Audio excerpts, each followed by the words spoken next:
السلام علیکم۔ میں سید اسد اللہ آپ کی خدمت میں اقامت دین یعنی نظام اسلام کے حوالے سے ہمارے گفتگو کا سلسلہ جاری و ساری ہے۔ گزشتہ ولاگ میں ہم نے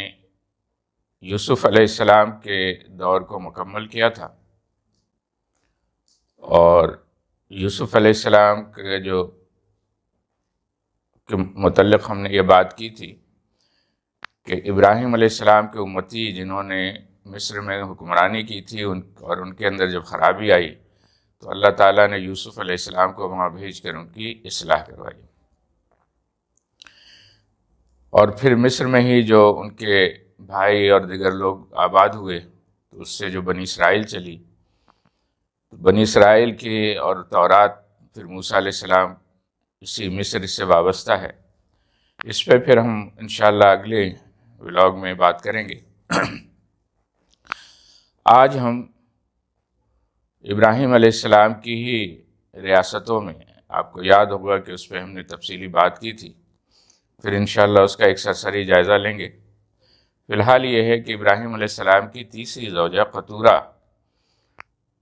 کے متعلق ہم نے ابراہیم علیہ السلام کے پروگرام میں تعارفی بیان کیا تھا، وہ چاہیں تو آپ اس کی تفصیل وہاں دیکھ لیں۔ تو قطورہ سلام اللہ علیہ سے ایک صاحبزادے پیدا ہوئے تھے جن کا نام تھا مدیان، اور وہ ہم نے بتایا تھا کہ وہ جب بڑے ہوئے تو ان کی ذمہ داری لگائی گئی بحر احمر کے کنارے جزیرہ سینا کے آس پاس، یعنی بحر احمر جسے ریڈ سی کہتے ہیں۔ یہ جب شمال کی طرف جاتا ہے تو مصر کی سرحد کے پاس سے، یعنی موجودہ جو سعودی عرب کی جہاں سرحد ہے اور مصر کی سرحد کے پاس سے یہ وائی شیپ اختیار کر لیتا ہے، اور لیفٹ سائڈ یعنی بائیں جانب کی جو شاخ ہے وہ بحر روم میں جا کے ملتی ہیں، جس میں سے سوئس کنال بنائی گئی، اور ایک رائٹ ونگ ہے جو موجودہ ریاست اسرائیل کے ساحلی شہر ایلا کی طرف جاتی ہے۔ تو دائنی طرف یہ جو جا رہی ہیں تو بحر احمر کے ہی مین ٹرننگ پوائنٹ سے یہ پوری اس پٹی پہ یہ آباد تھے، اور اسی وجہ سے یہ مدین کے نسبت سے یہ علاقہ مدین کہلایا اور یہاں کے لوگ اصحاب مدین کہلائے۔ البتہ یہ ہے کہ انہی مدین میں سے پھر بعد میں ان کی ایک اور بیٹے پیدا ہوئے اور وہ دوان کہلائے، اور ان کی قوم جو ہے اسی سے متصل انہی علاقوں میں تھوڑا سا آگے جا کر کے وہ آباد ہوئی گھنے جنگلوں کے پاس، اور وہ قوم ایکا کہلائی۔ ایکا جنگل کو کہتے ہیں، تو اسی جنگل کی نسبت سے یہ ایکا کہلایا۔ ان کے اندر بھی بگاڑ آئی، اور بگاڑ کی وجہ یہ وہ مال بنا جو ان کی آمدنی کا اہم ذریعہ تھا۔ ایکا والوں کے لیے جو مین آمدنی کا ذریعہ بنا وہ جنگل تھا، جس سے ان کے روزمرہ کے جلانے کی نہ صرف لکڑیاں بلکہ عمارتی لکڑیاں بھی بڑے پیمانے پر وہ اس کی تجارت کیا کرتے تھے، اور آس پاس کے پورے علاقوں میں یہاں سے عمارتی لکڑیاں جاتی تھیں، اور آپ جانتے ہیں کہ اس وقت بادشاہوں کے دور میں بڑے بڑے دروازے اور بڑے بڑے ستون ان لکڑیوں کے بنا کرتے تھے، جس سے یہ بھاری ان کی آمدنی ہوتی تھی۔ چونکہ ان کا روزگار جو ہے جنگل سے وابستہ تھا تو انہوں نے جنگل کی عزت و تکریم کرنی شروع کر دی، اور یہ تکریم جو ہے اس حد تک بڑھی کہ وہ شرک تک جا پہنچا، اور دوسری بیماری جو ہے ان کی پہنچی جو ہے وہ مدین والی،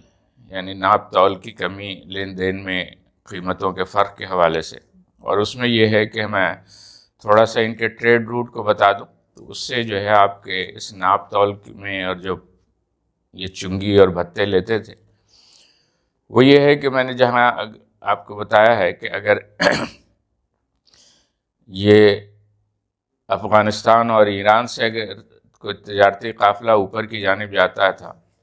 تو اس کو ترکی اور یورپ کی طرف جانے کے لیے اسی ایکا، جسے وادی عقبہ کہتے ہیں، اصحاب مدین کا اور ایکا کا جو علاقہ تھا یہ وادی عقبہ کہلاتا ہے، جو لوگ عرب کو جانتے ہیں وہ جانتے ہیں کہ اس وادی کو قبا کہتے ہیں، تو یہاں سے گزر ہوتا تھا، اور ایکا والے جو ہے ان سے جو ہے وہ ناپ تول کا معاملہ اور کرتے تھے۔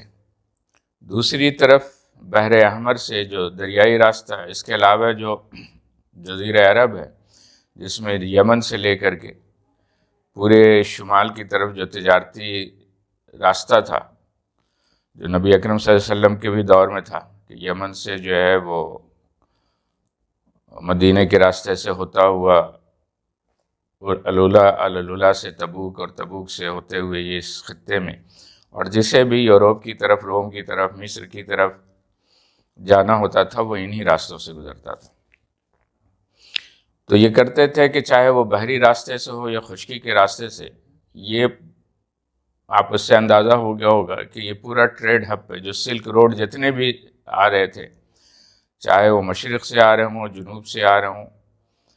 وہ سارے اس ٹریڈ روٹ کے ہب پہ وہ آباد تھے، اور اس کا انہوں نے ایک ناجائز فائدہ اٹھانا شروع کر دیا۔ اور پہلے تو انہوں نے یہ کیا کہ بھئی جو بھی تجارتی مال یہاں سے گزرے گا وہ لازماً یہاں ان لوڈ ہوگا، اور اس ان لوڈ کے بعد جو ہے اس پہ وہاں کی حکومت اس پہ ٹیکس وصول کرے گی۔ اور دوسرے پھر اس کے بعد ایک اور خرابی یہ ہوئی کہ اس میں انہوں نے دوسرا قانون یہ لایا کہ یہ تمام تاجر پہلے جو ہیں اصحاب مدین کو، یعنی مدین کی حکمرانوں کو یہ مال بیچنے پہ مجبور ہوں گے جو وہ خریدنا چاہیں۔ تو اس کے لیے انہوں نے یہ تھا کہ خریدنے کے لیے وزن کا جو پیمانہ تھا وہ انہوں نے زیادہ رکھا تھا، اور پھر اگر انہیں کوئی مال ان کا بچ جاتا تھا جو نہیں لینا چاہتے تھے تو وہ پھر واپس دیتے تھے، اس کے لیے جو پیمانہ تھا وہ کم کا تھا۔ تو اس طرح دوہری صورت میں یہ وہ بھتے وصول کر رہے تھے، ایک طرف وہ ٹیکس اور ایمبارگو کے کہ بھئی کیا چیز یہاں سے گزرے گا اور کیا نہیں گزرے گا، اس پر ٹیکس لینا، اور پھر یہ کہ ناپ تول کی کمی کا معاملہ تھا۔ اس کی تفصیلات جو ہیں قرآن مجید میں اللہ تعالیٰ نے سورہ اعراف میں بھی آیت نمبر 85 تا 93 یعنی 85 سے 93، اور سورہ ہود میں 84 تا 95 جو ہیں اس کا ذکر ہے، جبکہ سورہ اصحاب ایکا کے لیے سورہ شورا کی آیت نمبر 176 سے لے کر کے 189 تک اس کی تفصیلات ہیں، اور یہاں پر ہی ان 3 جگہوں پہ اتنی تفصیلات ہیں کہ اس میں مجموعی طور پر اس قوم کے متعلق ساری تفصیلات آ جاتی ہیں۔ تو شعیب علیہ السلام ان دونوں پر، چونکہ بنیادی طور پر یہ دونوں قبیلے اصل میں ایک ہی تھے اور ان کے جرائم بھی ملتے جلتے تھے، نتیجہ یہ ہوا کہ شعیب علیہ السلام کو ان کی اصلاح کے لیے مبعوث کیا گیا، بالکل اسی طرح جس طرح یوسف علیہ السلام کو مصر کے لوگوں کے لیے اصلاح کے لیے بھیجا گیا۔ تو مصر کے لوگوں نے تو اصلاح پکڑی، لیکن انہوں نے اصلاح نہیں پکڑی، انہوں نے شعیب علیہ السلام کو رد کر دیا، اور اس کے باوجود کہ شعیب علیہ السلام کہیں سے نہیں آئے تھے بلکہ انہی کے یوسف علیہ السلام تو پھر بھی فلسطین سے جو ہے وہ ایک غلامی کا ایک پروسیس ہو کر کے گزرا تھا، جبکہ شعیب علیہ السلام انہی کے درمیان پلے بڑھے تھے اور ان کی پوری زندگی حیات طیبہ ان کے سامنے تھی، لیکن انہوں نے مسترد کر دیا، اور یہ یہاں تک کہا کہ بھئی شعیب تمہاری نماز اور تمہاری نیکی اور پاکیزگی تمہیں یہ سکھاتی ہے کہ تم ہمارے تجارتی معاملات میں دخل دو، اور تم اگر پاکیزہ ہو، نیکوکار ہو تو تم بس اللہ کرو، ہمارے معاملات میں جو ہمارے آباء اجداد سے چلا آ رہا ہے اس میں تمہیں مداخلت کرنے کی بھلا کیا ضرورت ہے۔ تو یہ وہ تصور تھا جو آج بھی ہمارے یہاں بگڑے ہوئے مسلمان معاشروں کے اندر ہے کہ ہم تو چونکہ پیدائشی مسلمان ہیں، پھر باقی ہمارے یہاں اپنے رسم و طور طریقے پہ اور جو بھی کرپشن ہم نے ایجاد کر لی ہے وہ تو ہمارا حق ہے، ہم جو چاہیں کریں، باقیہ جو ہیں وہ جو اصلاح کے لیے لوگ اٹھے ہیں تو کیا وہ دین کے ٹھیکیدار ہیں، وہ اپنا کام کریں، وہ ان کو زیادہ اگر تقویٰ پرہیزگاری زیادہ سوچتی ہے تو خود اللہ کریں، وہ دوسروں کے معاملات میں کیوں مداخلت کرتے ہیں۔ تو یہی چیز وہاں پر قوم مدین نے شعیب علیہ السلام کے ساتھ معاملہ کیا، اور یہاں تک جب وہ بات اور دعوت اور سلسلہ کا جاری رہا تو انہوں نے دھمکی دی کہ شعیب اگر تم اس سے باز نہ آئے تو ہم تمہیں نکال دیں گے، بلکہ یہاں تک یہ تھا کہ ان کے غصے کی کیفیت یہ تھی کہ وہ شعیب علیہ السلام کو شاید قتل بھی کر دیتے،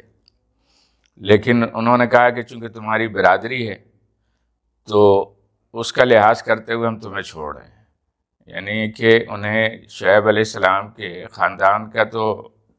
پاس تھا لیکن انہیں اللہ کا پاس نہیں تھا، حالانکہ یہ وہ لوگ تھے جو ابراہیم علیہ السلام کے پیروکار تھے، ان کی پوری تاریخ تھی، یہ نماز بھی جانتے تھے اور پاکیزگی اور تقویٰ بھی جانتے تھے جس کا وہ خود حوالہ دے رہے تھے۔ لیکن قومیں بگڑتی ہیں، جس طرح آج ہمارے یہاں حکمراں طبقہ ہے اور اس کے پیروکار جو بگڑے ہوئے عوام ہیں ان کا بھی یہی حال ہے کہ وہ سب کچھ جانتے ہیں لیکن اس کے باوجود سدھرنے کا نام نہیں لیتے۔ یہاں تک یہ ہوا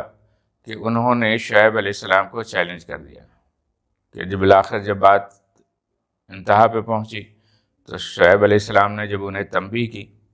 تو انہوں نے یہ کہا کہ تم پھر لے آؤ وہ عذاب جس کا تم دعویٰ کرتے ہو، جس سے تم ہمیں ڈراتے ہو۔ حالانکہ تو شعیب علیہ السلام نے ان کو جو تنبیہ کی تھی وہ یہی کی تھی کہ جس طرح پچھلے قومیں ہلاک کر دی گئیں، اور انہوں نے قوم سمود کی مثال دی جو ان سے تھوڑے ہی فاصلے پہ ان کے آثار، یعنی اگر اصحاب مدین سے تھوڑا سا جنوب کی طرف چلیں تو العلا اور ہجر کے وہ شہر، وہ سارے خطے موجود ہیں جس کو وہ اپنے جانتے تھے، وہ دیکھ رہے تھے۔ لیکن جب بگاڑ سر چڑھ کے بولنے لگتا ہے تو بات سمجھ میں نہیں آتی۔ اسی طرح ایکا والوں نے بھی جو ہے وہ معاملہ کیا، تو بالآخر یہ ہوا کہ اللہ تعالیٰ نے جب دیکھا کہ ان کے اندر سدھار کی کوئی گنجائش نہیں ہے، اصلاح کی گنجائش نہیں ہے، تو انہوں نے جو ہے اللہ تعالیٰ نے ان دونوں قوموں کو ہلاک کر دیا، ان میں جو مومنین تھے ان کو بچا لیا گیا، اور جو مدین والے تھے ان کے لیے ہلاکت کا سامان بالکل وہی ہوا جو قوم سمود کے ساتھ تھا، کہ وہاں جو ہے وہ ایک چنگھاڑ، ایک زلزلے کی کیفیت آئی اور اس میں وہ سارے ہلاک ہوئے۔ اور ایکا والوں کے لیے یہ ہوا کہ ایک گھنے بادل، چونکہ یہ جنگل کے قریب تھے تو ایک گھنے بادل نے جو ہے، ایک سیاہ بادل جس کو غمام کہتے ہیں، تو اس نے آ گھیرا، اس کی وجہ سے ایک سفوکیشن کریٹ ہوئی، گھٹن کا ہوا، اور شدید گھٹن جب بڑھی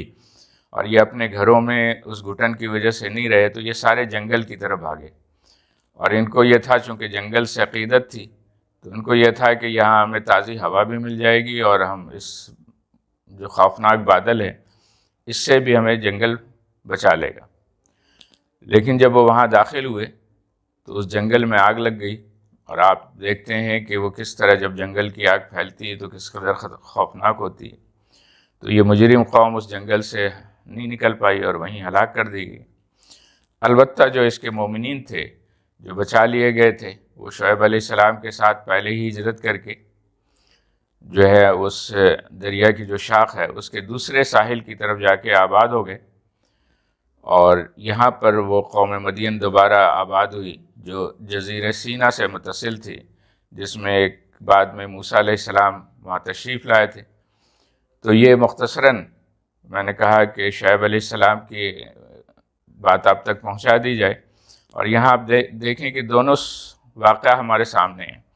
کہ اہل مصر نے جب یوسف علیہ السلام کی بات مان لی تو وہاں اللہ تعالیٰ نے ایک شاندار حکومت رکھی، لیکن اصحاب مدین نے جب اس کے برخلاف کی اور سرکشی اختیار کی تو وہ ہلاک کیے گئے۔ دوسری طرف اس سے ہمیں یہ پتہ چلتا ہے کہ اسلام جو ہے آزادانہ تجارت کا حامی ہے، اسے خواہ کا امبارگو یا تجارت کے پیشے میں رکاوٹ ڈالنا، کم تولنا، زیادہ لینا، کم دینا، اس طرح کی چیزیں اللہ کو سخت ناپسندیدہ ہیں۔ لیکن بدقسمتی سے آج پاکستانی معاشرے میں یہ بیماریاں موجود ہیں۔ اللہ تعالیٰ سے دعا ہے کہ ہمیں اصلاح کی توفیق عطا فرمائیں